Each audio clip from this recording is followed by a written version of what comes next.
Waalaikumsalam warahmatullahi wabarakatuh. Alhamdulillahirrabbilalamin. Dari Taman Pengetahuan dan Kebaikan, kita sekarang ada di program Duti Abu Excellent Quranic Leader and Entrepreneur. Alhamdulillah. Oh, kita mengucapkan selamat ya. Oh iya, buat anak-anak, siswa-siswi SDIT SMPT Istiqomah, ya, hari ini sudah mendapatkan laporan hasil proses belajar selama 1 tahun. Ya. Alhamdulillah naik kelas ya, insya Allah semuanya ya. Mudah-mudahan nilainya sesuai yang diharapkan. Ya. Dan yang lebih penting sebenarnya liburannya nanti tetap diisi dengan hal-hal yang positif. Sadar ibadahnya tetap ya, sholat 5 waktunya, sedekahnya, birrul walidainnya, tilawahnya. Jangan kelewatan tanggal 28 Juni sudah ada pelatihan yang spektakuler menanti. Pelatihan asesmen kompetensi minimal ya. Iya benar, walaupun kita libur, sebagian besar dari kita libur, tapi sekolah kita nggak tutup. Terus, kita tetap buka, tetap ada aktivitas di sekolah, karena terutama PPDB. Ya, benar, PPDB masih terus berlangsung ya. Jadi para pendengar Radio Voice FM dan sahabat Semantik yang mau mendaftarkan anaknya sekolah, baik di SDIT maupun di SMP IT maupun di SMA IT, tetap bisa mendaftarkan baik secara online maupun secara offline, karena kita buka dari Senin sampai Jumat jam 8 sampai jam 12 siang. Oke, kita masuk ke tema. Nggak sabar kayaknya Nggak sabar ya. Karena tema hari ini tuh menarik loh. Tema hari itu menarik. Tema kita hari ini adalah Duta Islam Pertama. Kenapa kita mengangkat tema ini gitu. Jadi seperti yang sahabat Voice dan sahabat Semantik ketahui bahwa tagline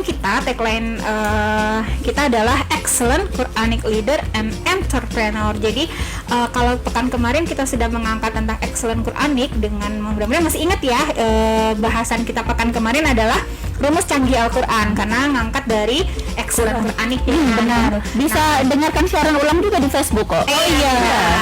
Iya, tinggal diklik aja ya. Nah, hari ini kita mau ngangkat tentang excellent leader-nya yang kedua ya, yang tagline kita yang kedua. Nah, excellent leader itu untuk bisa menjadi pemimpin apa saja sih bekal atau yang harus kita persiapkan supaya kita bisa menjadi seorang pemimpin.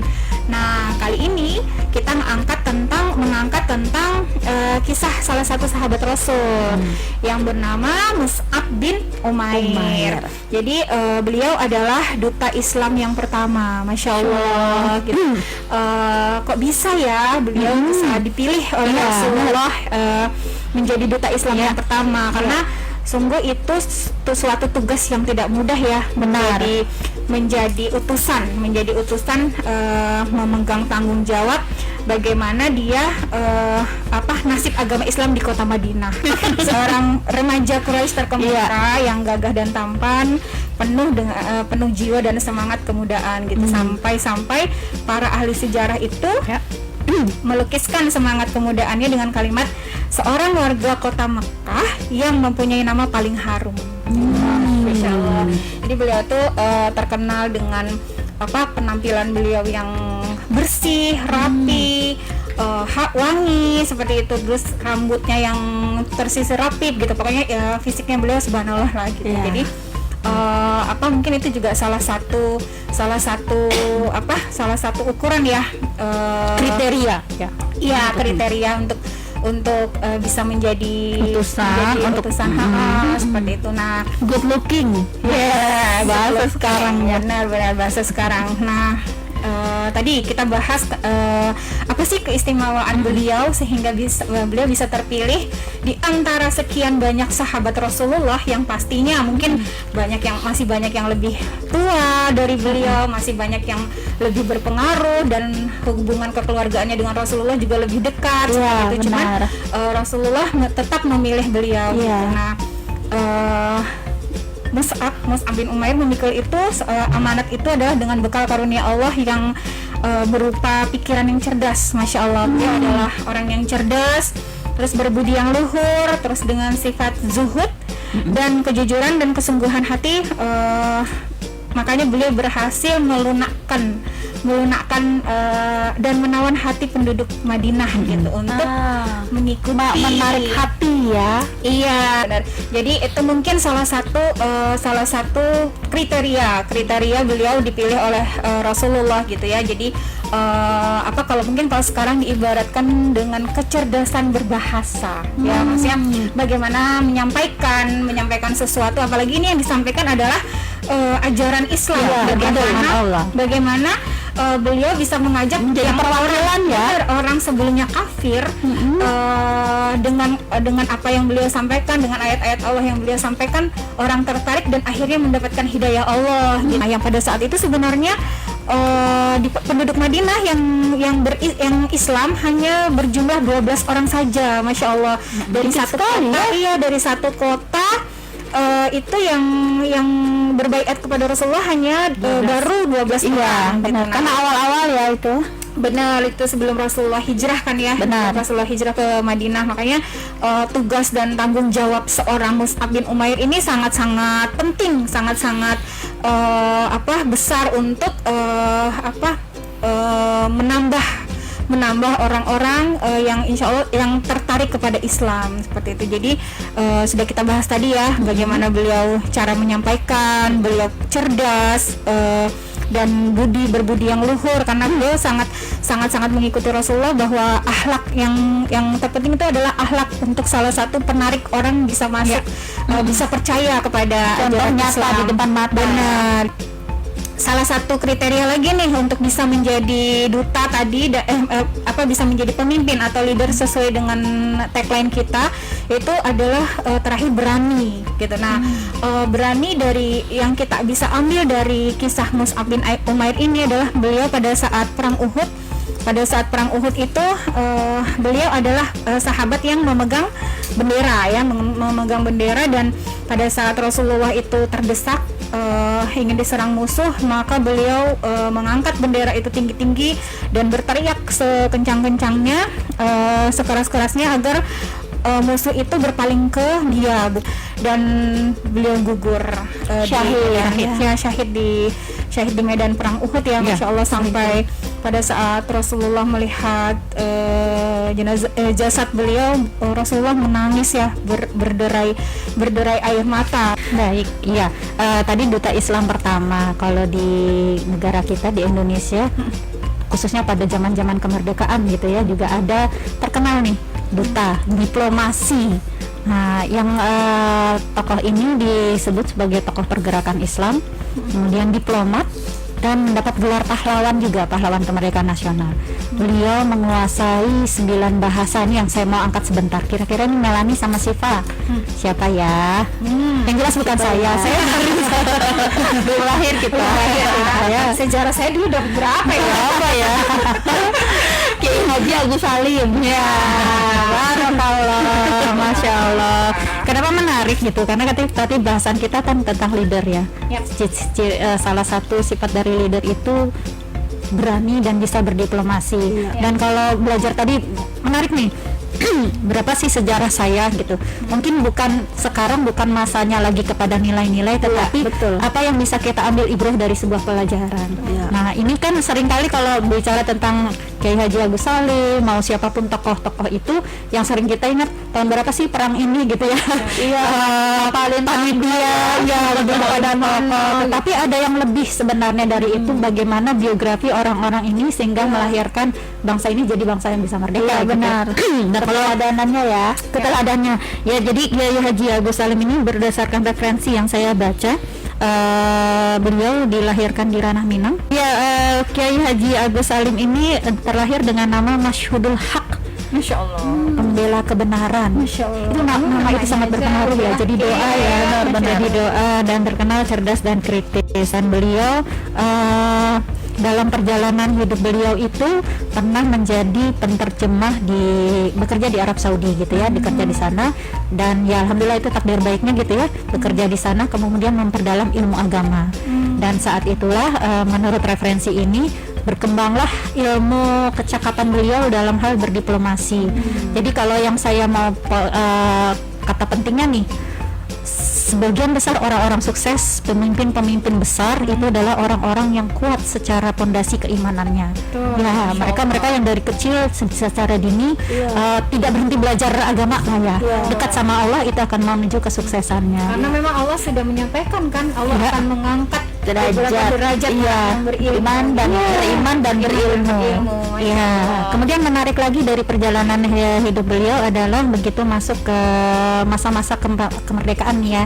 Jadi masa-masa kemerdekaan, sebelum kemerdekaan itu kan kita flashback ke zaman kolonial Belanda lah. Kolonial Belanda di mana beliau memilih saat itu tidak menyekolahkan anak-anaknya karena sistem budayanya budaya kolonial gitu ya. Bukan budaya Islam sehingga takut khawatir anaknya akan terbawa. Terutama prinsip-prinsip kebenaran yang saat itu juga memang kesenjangan kita nih dianggap kasta keberapa gitu ya. Pribumi jadi kalau pribumi itu rendah, kemudian budaya orang Islam tidak mengenal itu sehingga beliau memutuskan saat itu bersama istri mendidik sendiri anak-anaknya di rumah. Jadi homeschooling dong ya benar. Homeschooling. Waktu itu belum ada sekolah itu. Belum ada Islam terpadu. Diplomasi. Dan ini yang kemudian menjadi prinsip bagi SMA IT Istiqomah untuk mengelola pembelajaran terkait dengan literasi. Jadi kalau sekarang kan sedang bergaung-gaungnya AKM gitu ya, asesmen kompetensi minimum di sana, di mana di dalamnya itu yang diukur adalah kemampuan literasi dan numerasi. Ini yang menarik nih. Tadi pagi jadi bukan curhat ya, info bahwa tim bahasa Inggris di SMA IT Istiqomah itu mengadakan biasalah kita rapat koordinasi.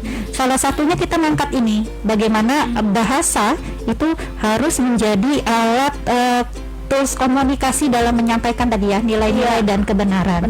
Dan jadi pembelajaran anak-anak itu dibuatnya menjadi project. Jadi bukan sekedar belajar bahasa biasa. Ini kan kita sama seperti tahapan anak belajar ya. Kita membaca referensi, kita mengolah datanya, kemudian mengemasnya, kemudian mempresentasikannya di 103,7 Voice FM. Kita sudah punya wadah. Dan ini juga yang kami bicarakan tadi di rapat, bahwa nanti ada proyeknya begini, ujung-ujungnya anak-anak harus berani menciarkannya. Benar. Dan terima kasih buat Voice FM. Tadi udah 2 segmen ya nanti ya. Jadi ke Sobat Voice ditunggu, anak-anak SMA IT Istiqomah akan on air di radio Voice FM. Menjadi duta Islam. Amin.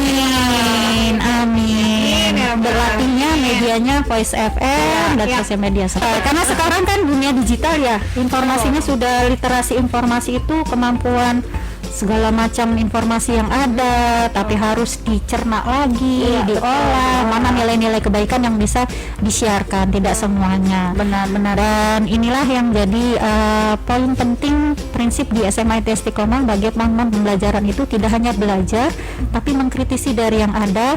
Dan alhamdulillah kita punya unit-unit supportnya yang bisa untuk wadah anak-anak tadi ya, berkomunikasi.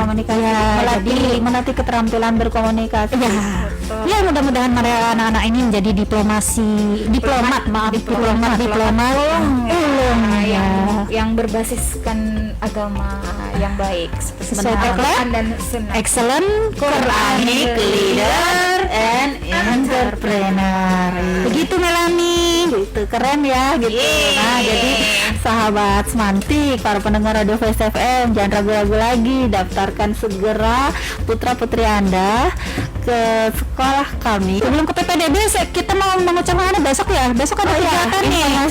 Informasi teman-teman BDS Badan Dakwah Sekolah Masjid Al Istiqomah Fil Hijrah bekerjasama dengan Cahaya Sifa, Dr. Erwin dan teman tim di Cahaya Sifa. Terima kasih kerjasamanya.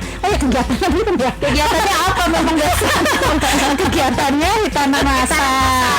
Insya Allah dengan protokol kesehatan yang sudah terjaga ya, dan barakallah. Dan terima kasih juga buat komite sekolah yang juga turut serta memberikan mendukung ya, mensupport ya. Insya Allah seperti itu. Silakan tadi di mana PPDB-nya kita? Iya. Jadi buat sahabat Hois dan sahabat Semantik, silahkan daftarkan putra putri tercinta kepada ke Sekolah Islam Terpadu Istiqomah YPAIT Balikpapan, SDIT, SMPIT, SMAIT di Jalan Syarifuddin Yus, RT 41 nomor 1 Balikpapan Selatan, di Green Campus. Bisa lewat langsung datang ya. Kita buka dari setiap hari Senin sampai Jumat. Khusus 1 pekan ini karena kita libur dari jam 8 sampai jam 12 siang.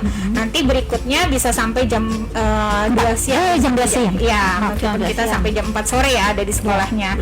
Gitu. Nah, selain itu bisa lewat telepon di 0812 9878 1997 lewat WA, bisa juga atau telepon ke sekolah 0542 733129 juga bisa. Atau bisa juga langsung daftar online nih di link ppdb.istiqamah pakai QA istiqamah ypaitb.sch.id. Iya. Itu.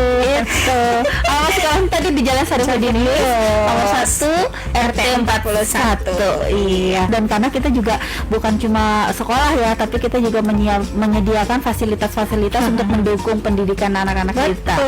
Gitu. Termasuk salah satunya adalah Radio Voice FM ini. Untuk tadi sesuai dengan tadi kita kan mau belajar berketerampilan berbahasa, keterampilan berkomunikasi gitu. Betul.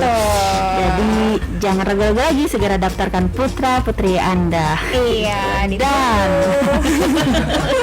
dan akhirnya kita harus berpisah.